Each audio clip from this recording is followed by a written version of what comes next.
Ignition sequence starts.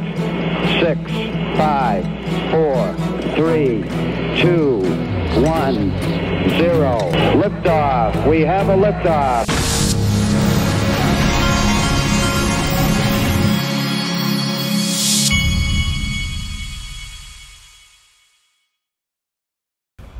Hey everybody, this is the Digital Asset Investor, and let's start here.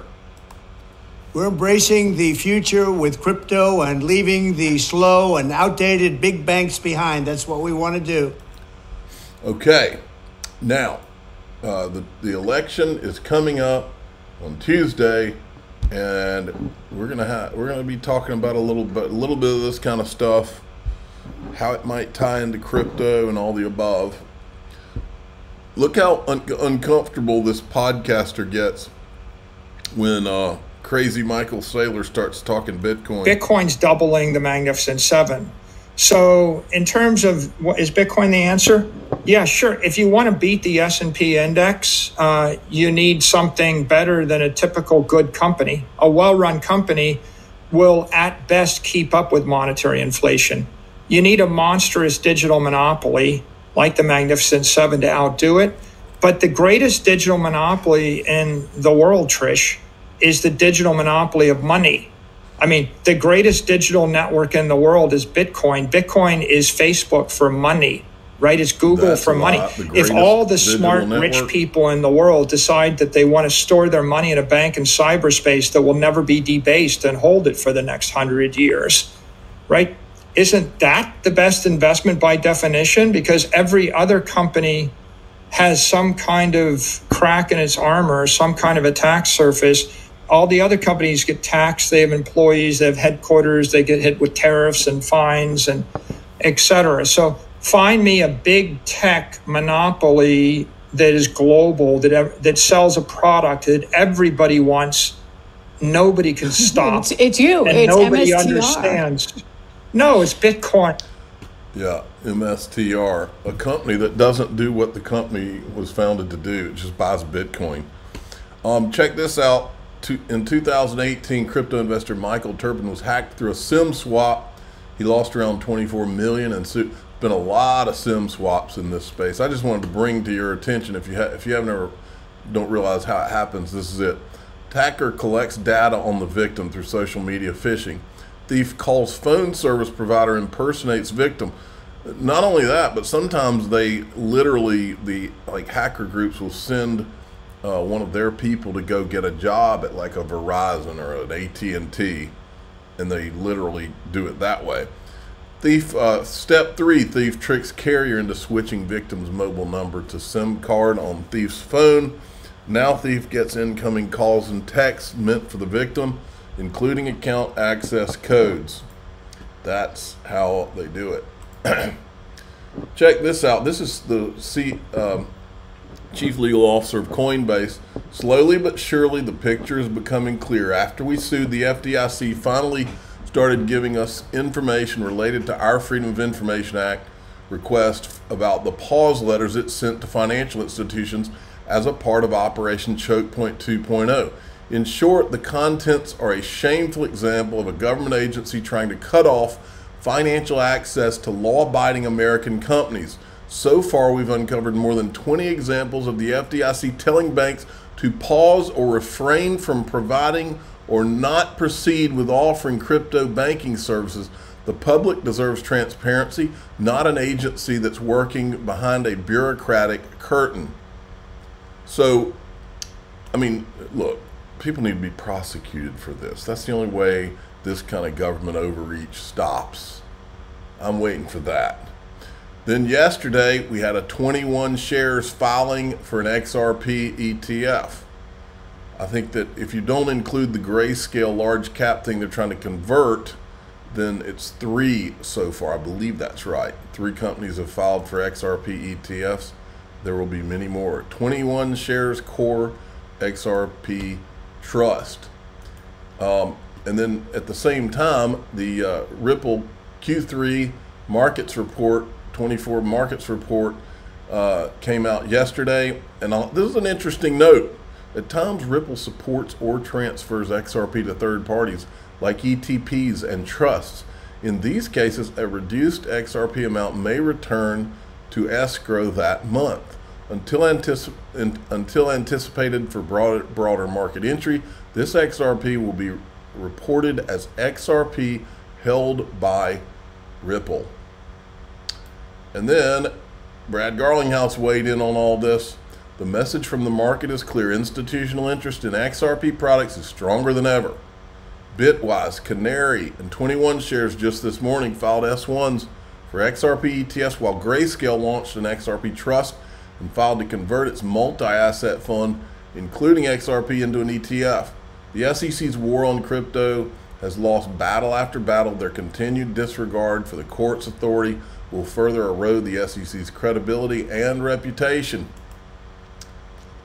Like this, bullish. October's Bitcoin ETF flows quadrupled September's. Here's an interesting little clip. Watch this. Watch what they do, not what they say. And just to rub in the point that what you hear in the press is not the reality. This is the update of the BlackRock ETF, which is called IBIT, the Authorized Representative List. And we thought this was fascinating because in the same week that Goldman Sachs' CIO said there's no purpose to any of this, Goldman Sachs was signing up to be one of the most important partners for BlackRock in the launch of the Bitcoin ETF. And you have to smile because either the CIO of Goldman Sachs doesn't know what she's talking about, or Goldman Sachs is talking out both sides of their strategy at the same time. And we think it's the latter, but it does make you smile. And Citibank the same, by the way. All right. Check this out. Joseph Lubin was up in New York. I believe this is in the last few days. And I said, I wrote this. I would have had my crypto monopoly with Ethereum if it wasn't for the pesky XRP army. XRP Unleashed is coming. Many forget he and the ETH gang weren't running around worried about regulations until ETHGATE created so much pressure that Gensler had no choice but to put the ETH free pass in a gray area. That's when he started doing he wouldn't tell you whether Ethereum was a security or not a security. He wouldn't say anything because he was put in a corner. He was put in a box where he couldn't say anything. And that's because of ETHGATE. ETHGATE changed the game. Anybody who's telling you anything otherwise, or all these people ETHGATE's did, they don't understand ETHGATE. They have no idea how consequential what the XRP army did. I mean, and it blows my mind that somebody would even begin to think that's the lack of understanding about what ETHGATE really was is just unbelievable inside of the XRP community by some smart people. I'm shocked by it. But anyway, here's our old buddy Joseph Lubin. Chair Gensler entered office a few years ago, having recently said something to the effect that 75% of these digital assets are clearly not securities. And he entered office and he recognized that he didn't have a mandate to regulate these tokens. So he asked Congress if he could have a mandate, and Congress did what it does best. It sat on its hands and it did nothing. And so Chair Gensler went about trying to, for some reason, trying to regulate our industry by effectively carpet bombing all of the American companies with investigations, very costly investigations, with Wells notices and lawsuits. And that effectively stalled, intentionally, I believe, stalled progress of our technology in America. Well, before we run out of time here, we talked about this a little bit in Washington, D.C. when we last spoke about it. You just mentioned Congress just took their hands off of it. Okay, well, what are your expectations for Congress doing something next year? So what we're seeing via our interactions with the two parties is that there's a real understanding that decentralized protocols and crypto represent the next evolution of the economy, the next evolution of the World Wide Web, and that Congress behaved brilliantly via safe harbors and prudent legislation at the advent of the internet and the web, and that resulted in innovation, and it resulted in American leadership. And so if we're going to see something like that, it's going to be great for the world, for the people of the world, to have a flourishing, decentralized web, and ideally the world will evolve with an American. All right, you seem optimistic, Joseph. Okay, now I don't think I'm going to play this one. I just ran across this today. This is one of the people that worked at Consensus that basically was saying we were just pumping Joe's bags.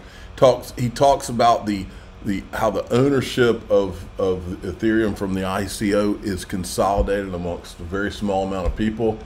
If you've been following ETHGATE, you know that the largest disguised whales, I'll bet dimes to donut, it's China and JP Morgan, and maybe Andreessen Horowitz if I had to name a third. Those would be the largest disguised whales if I was guessing. Now, but there's something bigger that I've always believed that ETHGATE was one battle on a larger war, which includes the election and all that's going on. But I believe that there's a tie between Steven Narioff and all of the stuff that that's going on in the bigger picture. I know there's a tie, and the tie is right here, and we're going to go and tie it into the Tuesday election all in DAI XRP. But I will play you this. This is from Rob Cunningham's show. He had Steven Narioff on. I want you to get a little bit of an understanding about the relationship between Overstock, Steven Narioff, Patrick Byrne. I'm not like just a victim, I'm a very special victim, and I mean that sarcastically.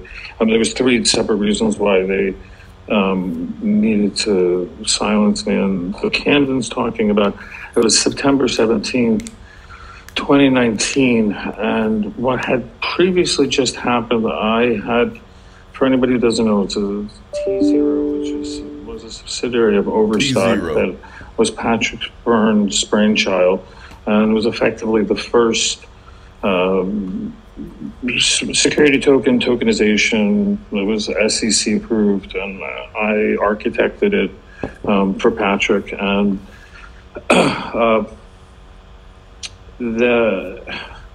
they were naked shorts. So I'm just trying to make this as simple as possible. So when you short, you have like 4 days to actually borrow the stock. If you don't, then it's called a naked short. That's illegal. The SEC is supposed to force you to cover your position. Patrick had about 35 million Overstock shares and 500 million shares short. So it was a tremendous amount of naked shorts. And what does that do? You're fabricating stock and selling it into the market, so you're putting downward pressure on the stock. And they take a lot of companies out of business and bankrupt them, to penny stocks. Patrick and I came up with a concept of, without going into the mechanics of a blockchain dividend that could not be manipulated. And what it did was, if you were short, the end result of it was you had to cover, which it was a checkmate to the naked shorts for the very first time using blockchain.